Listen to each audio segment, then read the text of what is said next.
The Scrum Guide provides a foundation for teams to build upon when implementing the Scrum framework.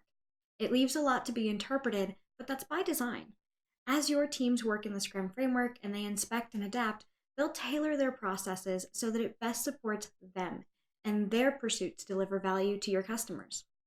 I'm going to tell you a couple of stories of how I've altered ceremonies with my team so that it works better for us in the long run, and why just because it's in the book or just because it's the way you've always done it doesn't mean it's the best way for you.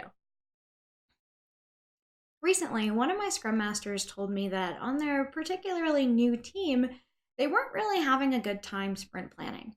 A lot of the time was spent going back and forth trying to close loops to conversations that had started during the sprint, and it just felt messy. Dug a little deeper and I found out that the team was trying to hold off some of these conversations for sprint planning. They would get done estimating an epic of stories and then say, oh, we can't go any further and map dependencies. That's a sprint planning item. So let's stop. This constant context switching, by the time you get to sprint planning, feels kind of messy. So I recommended that just for a couple of sprints, maybe they stop holding a formal sprint planning. They let those organic conversations flow and they plan as they go.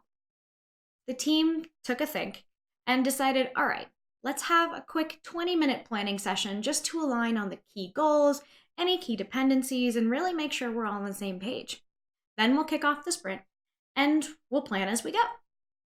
The first couple sprints, they kept doing this. Little short plannings at the very end of the sprint just to kick off the next one. But soon enough, they weren't having sprint planning as we know it today at all.